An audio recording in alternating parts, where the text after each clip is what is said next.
Bismillahirrahmanirrahim. İnnel hamdalillah ve salatu vesselamu ala Resulillah. Summa amma ba'd. Assalamu alaikum ve rahmatullahi ta'ala ve barakatuhu. Allah Ta'alaga maqtolar bolsun, Peygamber Muhammed sallallahu aleyhi ve sellem'ga salavat jana salamlar bolsun. Bugünkü öte turgan temabız kayrımdуулuk boyunca olmakçı. Kayrımdуулuk her bir adam çıkara vermeydi eken, kalыс Allah Taala'nın razılığına jeteyin degen көздөгөн maksatı var adam gana atkara alat bunu.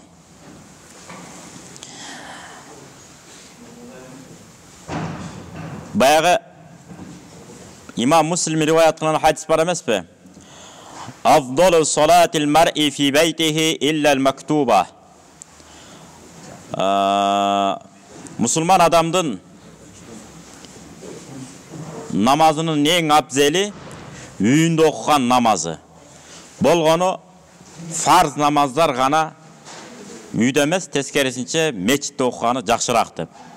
Демек farz namazларды колдон келишинче жамаат менен, көпчүлүк менен бириге калып, бири-бирибизди күтө калып, үйдө окусак да кээде талаада болуп калабыз, тоодо болобуз, көчөдө болобуз, сапарда болобуз. Ошо кездерде дагы бири-бирибизди чогулта калып, келе мынакей бирөөсү имамдыкка чыга калып, пайгамбардын да бир хадиси бар го. Экөө бирде келип калса, улураагыңар алдыга чыккыла дагы экинчиң уюгула дейт го.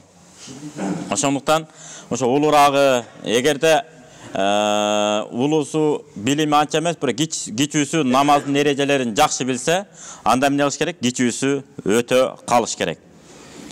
Эми ушуга эле улай садакаты сир тутфиу гадаба робби. Биздин темабыз садака жөнүндө болуп атпайбы? Кайрымдуулук же болбосо садака жөнүндө. Жашыруун садака Алланын каарын токтотот дептир. Демек, Алла Таала райымына алат деген сөз. Дайыма садака берип үйрөнгөн, кээде жакшы сөз дагы садака катары кетет. Бирөөгө карап, жакшы сөздү арнап коюңуз. Мүмкүнчүлүк бар, бир адамга жакшы сөз сүйлөп койсоңуз, көңүлү чөгүп отурган адамга көңүлү көтөрүлүп калмак. Ошону дагы кээде аянып сүйлөбөй койгон дагы инсандар болуп калат экен. Міне оозунун абасы ансыз деле пайдасы жок, далай сөздөр чыгып кетип атпайбы? Ошондуктан Алла разы болсун, атаңыз жакшы инсан болгон экен, апаңыз жакшы инсан болгон экен, ошон үчүн мынакей талим тарбиялуу, адеп ахлактуу болуп мынакей сиздер жашоону улантып атасыздар. Ата деп калыш мурас экен, балам деп калыштан Кудайым өзү сактасын дейт. Ошон үчүн көп кейип өзүңүздү жогото бербеңиз деген сыяктуу бир керемет жакшы сөздөрдөн арнап коюш керек. Ушул дагы эмне болот? Садака катары кете берет. Эми Ибн Аббас радияллаху анху мындай дейт: Фажаалаллаху садаката сирри фит татаввуи тафтулу аланиятуха бисабиина ди'фан. Жашыруун садака, мына нафил садакаларда. Демек, зекет эмес. Зекет эмес. Нафил садакалар, ыктыярдуу садакалар. Көңүлүңүздө негедир бир 100 сомбу, 1000 сомбу, 10.000 сомбу, 100.000 сомбу, 5 миллионбу, 10 миллион сомбу, кыскасы негедир садака кылгыңыз келип калса, ушуларды жашыруун эле садака кылып койгон, жария берген садакага караганда 70 эсе көбүрөөк болот деген. Ким айткан? Пайгамбар Мухаммад алейхиссаламдын Куранды чечмелөө боюнча алдына ат салдырбаган Ибн Аббас радияллаху анхунун сөзү бул. Ибн Аббас пайгамбарыбыздын жанында жүргөн. Кайра кайталайбыз. Жашыруун берилген садаканын соонун даражасы ашкере жария бериле турган садакага караганда 70 есе көбірек сооп болот деп. Демек, жетим жесирлерге, кыйналган үй бүлөлөргө, ооруп аткан адамдарга акырын барып туруп эле муну дары-дармегиңе иштетип кой тууганым. Улуураак болсо дары-дармегиңизге иштетип коюңуз деп эле берип коюп акырын чик жок болуп кете берет экенсиз. Кээ бир адамдар болгон өмүрү өткөнчө билдирген эмес, эшигин тыкылдатып коюп эле берип коюп да кетип калган учурлар көп болгон, жана тыйын тыпыр кандай жакшылык болсо дагы. Анан ким экенин таппай жүрүп, анан келбей калганда билип калган учурлар болгон экен. Адат болуп калыптыр да, баланча күнү же баланча айда дайыма кайрымдуулук кыла берген, бир күнү кылынбай калган ошол кайрымдуулук. Аны кантип билип калган десе, көрсө ошол адам дүйнөдөн өткөндөн кийин токтогон экен. Тирүү кезинде берип турчу экен. Мына ошондуктан ушул жагындагы бекем калыптаныш керек. Албетте, мечит курган кандай сонун сооп, өтө улуу сооптордун бири. Кээ бирибиздин аң сезимибизге отуруп калган, жалаң мен мечит салышым керек деп эле уруна беребиз да, далбастапчы. Акыбалга караш керек. Ага шартыңыз келбей атабы? Демек, бир студентти чыгарып коюңуз. Айталы, атасы жок, энеси жок, ата энеси бар болсо деле, окутканга шарты жок. Бирок бала тың, көрүп турасыз. Ал жанталашып атат. 9 классы бүттү. Мен аз барып туруп мед училищаларынын бирөөсүнө киришим керек. Андан кийин мединститутка киришим керек. Мен келечекте күчтүү бир хирург болушум керек. Азымда бирөө бар, 2 жылдан бери экзамен тапшырып туруп, акыры өттү окшойт. Өттү да ууп калдым, бирок анык билбейм. Бирок тапшырып аткан. 2 жылдан бери көгөрүп Турцияда жүрөт. Баягы жүрөк операциясы бар эмеспи? Жүрөк операциясын кан тамыр аркылуу кирип барат экен дагы, денени жарбай этпей эле көкүрөк. Акырын кирип барып, тромбтордун баарын дарылап, жанагы кан аркылуу кирип барып, дарылачу жерин дарылап, кайра жанагы жерди жамап, 2 сааттан акырын басып алып кетип кала берет экен ошол адам. Анын бетин аргысын, бирок болуп калса да ошондо болуп дарылайт экен. Мына ушундай өжөр студенттер бар. Аныңга ата энеси бар экен, карайт экен. Бирок ошол сыяктуу дагы тың балдар бар, мектепти биология, химияны жеп койгон, бирок килейген бир профессор болушун. Азыркы биздин Алла разы болсун, Мамакеев атабыз деп койсок да болот. Бул киши 90дан өтүп калган киши. Ушул сыяктуу врач болуп чыгам деген үмүтү бар. Атасы да энеси өтүп калган балдар болушун. Балдар үйүнө акырын зыярат кылып коюш керек экен да кээде. Барып, тарбиячылар менен сүйлөшүп, келечекте ким болгусу келет деген балдар бар, анкеталар бар, азыр оңой эле. Балдар толтурсун деп, булам жыл сайын толтуруп турат алар. Бир жылда 2 жолу ушундай. Толтуруп анан акырында чыгат бирөөсү. Бирөөсү чыгышы мүмкүн, мен мыкты мен архитектор болуп чыгышым керек. Архитектор болсом, мына көрдүк биз Фрунзе көчөсү менен Үмүталиеванын кесилишинде бир үй бар экен, 9 кабат. Учурда, азыркы учурда бир да жылуулук печка, теплый пол, жылуу пол, газ, эчтеке иштелбейт, бирок үй жылуу. Жып жылуу турат. Ошону чийген аксакал айтып атпайбы киши? Биз чийген чийим менен, проекти менен, смета менен курулган үйлөргө бир да жылуулук иштелбеш керек, өзү жылуу туруш керек, жайдын күнү кондиционер иштелбеш керек деп. Мына өзүнүн кесибинин мыкты адиси болгондуктан. Мына ошол сыяктуу балдар чыгышы мүмкүн, жана балдар үйүндө. Анан мындай жөн эле кургак эле кооз сөз бар го, аны балтабай тешебай деле сүйлөй берет аны. Чын, мындай жаттап алып деле сүйлөп алсаңыз болот. Чекеден тамада болбосо деле болот. Үйрөнүп, жанталашып, кызыгып. Бирок кооз амалды ар ким жасай албайт экен. Кооз амалды кылыш кыйын экен. Ошондуктан пайгамбар Мухаммад алейхиссаламдын сахабаларынын канчасын динге киргизсе, тарыхчылар далилдеп атпайбы, ислами тарыхчылар. 10го биле турган болсок, 10 себеп. Ошонун 9 бөлүгү мамиле менен, жумшактык менен гана чакырган. Жана быдылдаган сөздөр менен чакырбаптыр. Ал 10дан 1 эле бөлүгүн түзөткөн. Калган бардыгы мамиле жана мамиле. Жумшактык менен, сылык мамиле менен, мамилеге болгон, убадага болгон тактык менен, мына ушулар менен эмне кылган? Адамдарды өзүнө тарткан пайгамбар Мухаммад алейхиссалам. Биз да ошол сыяктуу кирип барып, акырын эми келечегин айта албасак дагы, келечегин айтып аткан балдарды карап туруп окутуп өстүрүшүбүз керек экен. Мына илгерки адамдарды билесиздер да. Атайын бир айылда сынчы бар десе, бир жумалык 10 күндүк жолдо алыстыкта жашаган баланча деген сынчы бар экен десе, атайын бир тойдун шылтоосу менен же бир маареке болуп калса, үйүнө конокко чакырып, коңшу кололор баарын балдарын жыйнап, анан кыдыртып көз алдынан өткөрчү экен. Ушуга бир сын айтып берип коюңуз, сында өткөрүп коюңузчу, кимиси кандай болот деп. Анан карап айтып берчү экен. Баягы 100гө 100 чыкпаса да 100-үнө 80-90% туура чыгат экен. Мына балаң момда экен, мына балаң мында экен, мына момда экен деп. Анан бизге юристикке жарабаган бала, чарбаны тыта турган баланы юридикага тыгат экенбиз. А чарбаны тыта турган баланы жака юрфакка тыгып коет экенбиз. Сен ушакта окушуң керек деп. Андай болбойт экен да. Ар бир баланын өзүнүн кызыккан жана таланты каяка жөндөмдү ошол жака түртүп жөнөтүп койсок керемет болмок экен. Мына илгери ушинтип сындатчу экен. Бүгүнкү күндө антип деле сындабай эле коелуп. Болуп турганга балким деңгээлибиз жетпейт, же жеткендер деле бардыр. Бирок өзүн өзү айтып берип атпайбы жана балдар үйүндөгүлөр. Ошолорду алып бир келген дүйнөдө ошондой балдарды тапта өсүрүп койсок деле жакшы болот. Мына ошол жерде жок деп эч кимибиз айта албайбыз. Балким биз толук үй бүлөдөбүз. Ата-энебиз толук үй бүлөдө. 3-чү, 4-чү, 5-чи аталарды сүрүштүрүп көрөлүчү. Жетим өскөндөр бар арабызда, туурабы? Жетим өскөндөр бар.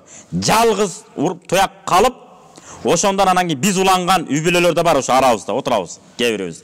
Мына ошол сыяктуу атаң көрүп бирөө келип жылуу сөзүн сүйлөп кетсе, жакшы болор эле деп ыйлап отурган балдар дагы өтө көп экен. Мына ошолорду зыярат кылып, садакаларыбызды берип, кетип калбай, сен келечекте мына баланча кайсы окууга окуң келет, мен ошого даярдыкты көрө берейин, сен окугун. Өзүңүздүн алыңыз жетпесе, дайыр жардамчы кылып, кыскасы ушундай максат менен аракетти көрөбүшүбүз керек экен. Муну да атабыз эмне деп айткан? 30-ында орогор албаган, 40-ында кылыч чаба албайт деп. Өтө керемет сөз. Дагы кийинки макал эмне дейт? Болор бала 15-inde баш, болбос бала 30 жашында жаш дейт экен. Тура берет, жапташ болуп алып жетпейт. Свет канчага жагылып атат айына, тамак аш каяктан келип атат, каяка кетип атат. Газ светтердин 20 000 30 000 чыгып кетет кээ бир чоң үйлөрдө билесиздер. Планы жок салып алгандар да көп да билесиздер. Жылуулукту кеңешпейт. Өзү архитектор, өзү уста, өзү билем, кыскасы тытам дейт, жейм, билем. Бирок светке келгенде эмне болот? 25 30 000 50 000ге чейин кетиргендер бар экен. Жана антип мыкты архитекторго бир аз тыйынды аянбай ошо менен кеңешип койгондор 5-6 000, 2 000, 3 000 кетирип коюп, сыр бербей, кандайсыз кошуна, жакшысызбы десе, алда сыр бербейт. Жакшы эле, жакшы сонун деп коет. Аныкы 50-60 000 келсе, мунуку 4-5 000 эле сом кетет. Ушундай экен да. Ошон үчүн не иш жасабасак, жасайлы, кандай иш жасасак дагы. Ошол иштин адиси менен кеңешип коюп иш кылган үйрөнүп алсак, бул дагы керемет болот экен. Акчабыз талаага кетпейт экен. Ошо кете турган акчаны кайрымдуулук кылганга үйрөтөлү. Жана кээ бир үйлөр бар, 7-8 комнатанын светин колдонбосо деле жарык кылып коюп отура берет. Ушунун баары ысырап экен да. Кереги жокпу, өчүрүп салыш керек экен. Керектүүсүн иштетиш керек. Ошон үчүн Куранда Алла Таала айтып атпайбы? Бисмиллахир-рахманир-рахим. Кулу вашрабу ва ла тусрифу иннаху ла юхиббул мусрифин. Садакаллахул азим. Жегиле, ичкиле, бирок ысырап кылбагыла. Албетте Алла Таала ысырапкорчуларды жаман көрөт деп. Демек, ошол акчаларды үнөмдөп келип туруп, жанагындай кыйналган үй бүлөлөргө стипендия дейбизби, же жардам жөлөк акча дейбизби, ошентип бар көңүлүн көтөрүп коюп, келечекте сен элдин уулу болосуң, элге кызмат кыласың. Баягы кыргызда сонун сөз бар, аны аларга айтпай эле коюш керек, бирок биз билишибиз керек. Жетим жетилет деген сөз бар бизде. Жетим канчага чейин болот? 12 жашка чейин эле эркек бала.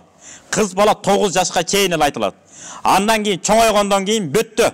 Балагатка жеткенден жетим деген статус жоюлат. Кадимкидей эле биз сыяктуу катарга кошулат ал дагы. Жетим деп айтылбайт. Жөн эле баланча деп эле айтылып калат, болду. Баланча кыз деп эле айтылып калат, бүттү. Мына ошондуктан Али радыйаллаху анху мынтип айткан экен. Ата-энеси өтүп кеткен адам чыныгы жетим эмес дептир. Себеби ал убактылуу эле да. Балагатка жетер менен, эрежеге жетер менен бүттү, жетимдик жоюлат. Кадимкидей инсандын катарын толуктайт. Чыныгы жетим ким десе, илимден жана адептен калган адам дептир. Ким айттыр муну? Али радыйаллаху анху. Ошондуктан чыныгы жетим болуп калгандан Кудай сактасын. Тигиндей ата-энеден ажырап калып жетим болгондон да сактасын. Бирок илим жана адеп акылактан куржалак калып калуу жетимдигинен дагы Кудай Таала эмне кылсын, сактаган болсун. Өмүр бою жетим бойдон калат экенбиз. Эмне үчүн? Илим жок. Ойлонгонго да зери кеткенбиз. Такыр китеп окубаган адамдар кээде туура ойлонгонду да билбей калат экенбиз. Ушундай да болуп калат да. Я ойлоно турган нерсени ойлонуш керек да. Кээ бир ойлонбой турган нерсени ойлонуп, байкуш мээсин чиритип атат ал. Да, байкап көрсөңүз, кээде өзүм да ойлонуп кетем ушуну. Тура эмес ойлонуп барып, кой, сен бияка кел деп. Курулуш үй жөнүндө ойлонуп кетесиң да кээде. Бир кабат курсам, анан 9 кабат курсамбы деп анан, сен мугалимсиң. Андан көрө араб тил грамматикаңды сайраган, булбулдай сайраган студенттерди чыгарсам деп ойлонсоң да анан кайра өзүм берем да суроону. Ушундай экен да. Ар бир адам кесиби жөндөм эмнеге ылайык? Ошол нерселер жөнүндө. Анан келечекке жакшы соопчулук жөнүндө гана ойлонуш керек экен. Анан жана куру кыял ойлордун кереги жок. Пайдалуу ойлорду. Ошон үчүн Алла Таала Куранда эмне деген? Бисмиллахир-рахманир-рахим. Афала тaqilun. Kellеңарды иштетпейсиңерби деген аят да бул. Башыңарды иштетпейсиңерби? Акылыңарды иштетпейсиңерби деген аят бул. Афала татафаккарун. Ой жүгүртпейсиңерби деген аят. Ошон үчүн ойлонгондон зериккен балдардын бардыгы комфорт условиядан төрөлгөн, тарбияланган балдар экен. Бүт эле ата сап келип берет. 20га чыгып калган, балам, чай ичип алдыңбы? Курсаң токпу? 25ке чыгып калса эле отура берет ушунун жанындачы. Эмне кыласың? Ал сизге чай даярдап берсин. Үйрөтүңүз, жумшаңыз, эшиңизге кар жаадыбы, күрөңүз. Азыр аталар ушундай болуп калды. Алла разы болсун. Ушу балам эртең менен туруп алып кар күрөп эле койсунчу деп, эшиктин алдына чейин бастырма жасап салды азыр. Кой ушу. Күрөп эле койсунчу деп. Ошентип анан картайганда эмне болот? Өзү эле асмандан түшүп алган соң анан ата энесинин айткан кептери ашыкча болуп калат экен. Эмне дейт? Илгерки баягы сайыз убагында нерсеңерди айта бересиңерби дегендей кылып, көзүн кыйып менен карап коюп, караңгысыңар да караңгысыңар дегендей кылып тура берет. Себеби балаңыздын мээсине жок дегенде 100 макал киргизбегендиктен, 7-8 бир адабий китептерди окутпагандыктан гарантия айтабыз. Жок дегенде сынган кылыч, көчмөндөрдүн кагылышын окутпасак, 17-18, 19 кылымдагы болгон окуяларды билбегенден кийин бизди жалаң караңгы эле эл болгонбуз. Мына эми өнүгүп атабыз деп эмне кылат экенбиз? Көкүрөбүздү каккылаган балдарды өстүрөт экенбиз. Жок дегенде жана китептерди окуп атса, тагын көрө. Мамлекетибиз мамлекет болуш үчүн далай аталарыбыздын башы кеткен турбайбы? Кокус сонун иш жасап атканда кандайдыр бир тоскоолдуктар болсо, бул баягы сынган кылычтын сценарийи, көчмөндөрдүн кагылыштын сценарийи болуп атат. Бул жашоодо болуп келген, болуп атат и боло бермекчи. Эмнеге таранам, ишимди кыла бербейинби? Ошондуктан пайгамбарыбыз ушинтип айткан турбайбы? Анан пайгамбарыбыздын басып өткөн жолуна анан кайф менен салыштырат экенбиз. Маани берет экенбиз. Анан кийин кантип эле ошондой болсун деген астагфирулла ошондой ой келиши мүмкүн экен. Пайгамбарыбыздын ачамча көркөмдөй бергенби деген сыяктуу сөздөр келиши мүмкүн. Ар ким өзүнүн тарыхын терең окуп алса, пайгамбарыбыздын басып өткөн жолуна ушунчалык дыккаттык менен, кылдаттык менен терең карап, ой жүгүртүп түшүнөт экенбиз.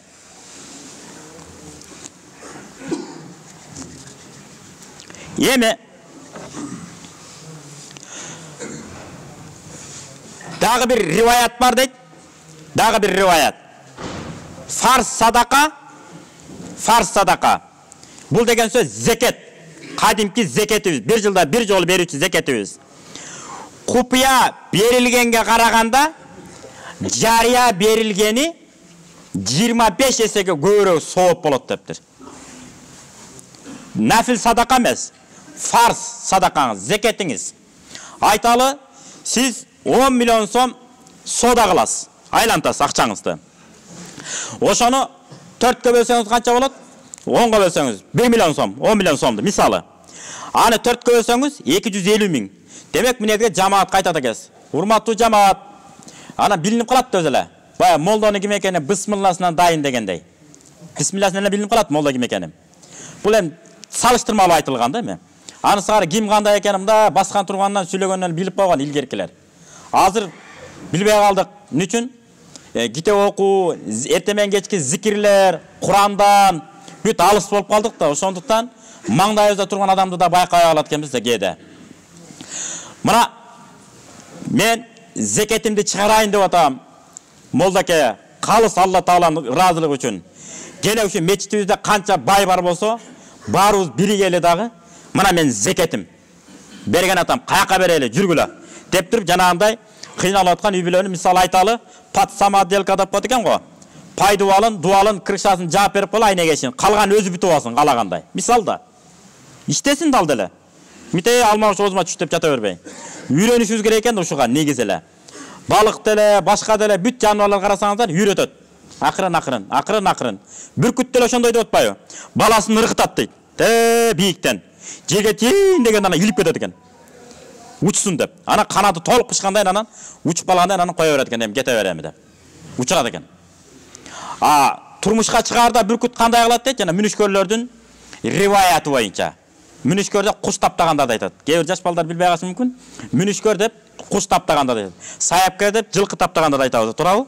Адамды таптаганда, сындагандарды муну сынчы деп коет, билесиздер.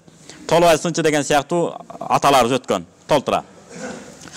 Анан бүркүттүн ургачысы карап турат экен, жаныбар.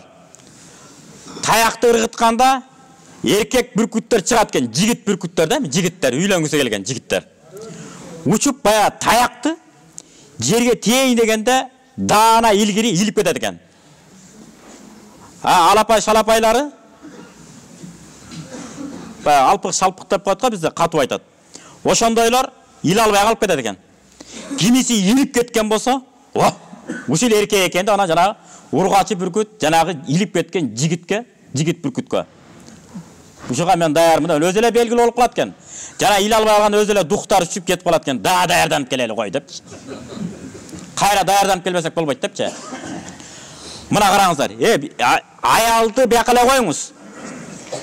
Бүркүт жаныбары дагы эмне болуп атат? Ушуну тастыктап атат. Бүгүнкү күндө эмне болуп атат бизде? Сырты кооз көрүнгөн эле балага эч ким баласын жаман дебейт. Эч ким баласын эч качан жаман дебейт. Муну да кыргыз айтып койгон. Эмне деп айткан? Келиңиз ата, келиңиз. Столун алып кел. Кыргыз муну да катыр айткан. Эч ким баласын жаман дебес жөнүндө. Карга баласын аппагым дейт, кирпи баласын жумшагым дейт. Карга какта аппак деп айтылчу эле. Кирпи какта жумшак болот ал, катуу да. Болгону баласы көрүнбөйт экен. Ана баласын мактап алып келип берет сизге. Менин балам 5 маал намаз окуйт, кызыңы бербейсиңби депчи. Тахажутка да турат дейбиши мүмкүн ал. Эртелик кеч зикир менен алек менин балам деп. Алданбаңыздар андай майтамандарга. Майтаманга жатып ичер. Ошону кыргыздар айтат, каш кулактын эркегинде болуп жата бересиңби? Турбайсыңбы, кыймылдабайсыңбы деп. Ошону биздин мазхаб башчыбыз Имам Азам рахматулла алейх эмне деп айткан шакирттерине? Биринчи илим алгыла. Андан кийин үйлөнүш үчүн доход топто дейт. Ата-энең топтосун деген жок. Өзүң топто дейт. Анан кийин үйлөн, кор болбой жашайсың дептир. Муну биздин ата-бабам эмне деген? Катын алсаң, отун ал. Бир колтугун ашык ал дейт. Ошого жараган балдарыбызды үйлөндүрөлү, ага жарай элек балдарыбызды кое туралы. 40 чыкса да жүрсүн. Бирөөнүн кызын кор кылбасын ал. Не кылат бирөөнүн кызын алып? Же ал тың кызды алып берес, отур дегенде отур, тур дегенде тур, ошол балаңыз ошондой болот. Анткени маселени ким чечип атат? Тыйын маселесин. Келин балаңыз чечип атат. Сиздин көзүңүзчө калып эле уйбай калат, сиз кеткенде миткенде лып турат, миткенде лып отурат. Бүттү. Анткени анын маселеси келин балаңыз аркылуу чечилгендиктен. Ошон үчүн ар бир үйлөнөм деген эркекте намыс болуш керек. Отун аралап болсо да, көмүр ташып болсо дагы аялымды өзүм багам деген намыс болуш керек экен. Анын үчүн жанагы баш сөзүнүн башында айткандай, жүздөгөн макал, жүздөгөн адабий китеп, анан пайгамбарыбыздын өмүр баю канча түрдө жазылса да муфтияттын мөөрү менен ошолорду окуш керек экен. Пайгамбарыбыздын, сахабалардын бүт өмүр баяндарын окуган сайын рахат үстүнө рахат боло берет. Ана динибиздин жашоосу башталат экен анан. Эми Алла Таала Куранда мындай дейт, садака боюнча. Бисмиллахир-рахманир-рахим.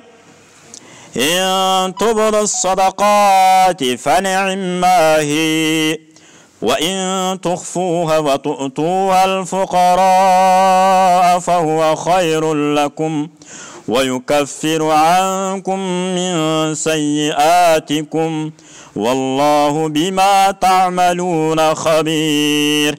Bakara 271 ayatında. Егерде садақаны мындай ашкере кылып деле берсеңер деле кандай жакшы дейт. Башкалар сизди туура ээрчиш үчүн. Ба зекеттерди. Ошондой болсо деле де купуя берип койгонуң дейт. Бул жакшыраак дептир. Кедейлерге берип койсоңуз бул сиз үчүн жакшыраак. Жашыруун барып эле. Эми баягы кээ бир арданышы мүмкүн, башка болушу мүмкүн. Анан күнөөлөрүңөрдүн бардыгын Алла Таала эмне кылып коет? Кечирип коет деп. Өткөндө мен силерге Абдурахман Хаффардын окуясын айткам. Ошону дәвир жолу тасыктап, анан сөзүмдү жыйынтыктайын. Баягы Сириянын Дамашк деп коебуз. Ошо Димашк. Ошол жерде Абдурахман Хаффар, көрчү Абдурахман деген алым өткөн. Ал киши башында көрчү болгон. Көр казып жана аял алып келип атпайбы? Өткөн окуясын айтып бердик го. Биринчи баласы илим жолунда жүргөндүктөн кабыры нурланып кеткен. Бул имиш эмес, экен эмес, Сирияда болгон окуя бул. Ошол көрчү алым башында көрчү болот, жөнөкөй эле карапайым киши. Анан ошол киши көр казып жанагын көрүп атат. Экинчи дагы аялдын баласы өтүп кеткен, аны да коюп, дагы жанагы кабыры нурланып кеткен кереметти көрүп атат. Экинчиси. Анан апасынан сурап атпай, бул кимдер десе, биринчи балам илим жолунда жүргөндүктөн өтүп кетти. Айла жок, сабыр кылабыз, башка эмне кылабыз? Алла берди, кайра алды дейт. А экинчиси ким эле десе, илим жолунда жүргөн балама спонсорлук кылган, каражатын берип турган балам болчу дейт. Илим алганга дагы, темирчилик кылганга да ушундай жакшылык бар болсо, мен көрчүлүгүмдү токтоттум деп туруп, илимге кирген атактуу Сириянын эң акыркы аалымдарын катарын толуктаган Абдурахман Хаффар деген болгон экен. Ошон үчүн мен жана башында айтканым ошол. Кечке эле мечит курганда кандай жакшы сооп. Бирок илимдүү балдарды көбөйткөнгө жанталашуу бул андан да жакшыраак. Эмне үчүн? Чоң булбулдай сайраган дүйнөлүк аалымдарды көп чыгара турган болсок, мечит кура турган адамдарды миңдеген адамдар ошолор табат экен. Анткени билбейт экенбиз да, толтура байларыбыз бар, башкалар бар. Кичине эле жүрөгү ачылып кала турган болсо, сиз ойлогондон дагы 10 эсе күчтүү мечиттерди ошолор салат экен. Мектептерди ошолор салат экен. Аны үчүн билимдүүлөрдү чыгарышыбыз керек экен. Баары эле аалым боло бербейт дини жактан. Чар тарабынан. Бирөө саясат жагынан жетелейт, бирөө бар курулуш жагынан жетелейт, бирөө бар ар кайсы өнөр жагынан. Ошол жагынан алдыга өнүгүш керек экен. Кудай Таалам бизди кыймылга эмес, ар бир сөзгө маани бере турганга Кудай Таалам жеткирген болсун. Кандай эле биздин ата-бабаларыбыз ар бир сөзгө маани бергенде, бүгүнкү күндө кепти кепке улап, макалдаштырып сүйлөгөн адамдарды жек көргөн аракет кылган топтор да бар, билесиздер. Тим эле кооз сүйлөгөндөн башка эчтеке кылбайт. Ошо кооз сүйлөш үчүн дагы далай китептерди окуш керек экен. Ошондой сөздөрдү сүйлөш үчүн дагы терең окуш керек экен. Анткени Кур'ан-ы Карим жогорку тилде жазылган. Ошон үчүн ар бирибизге жок дегенде Кур'андын ичинде маани маңызын түшүнүп, амал кылууга ар бирибизге насип кылган болсун. Валхамдулиллахи роббил аламин. Амин. Аллаху акбар. Ассаламу алейкум ва рахматуллахи ва баракатуху.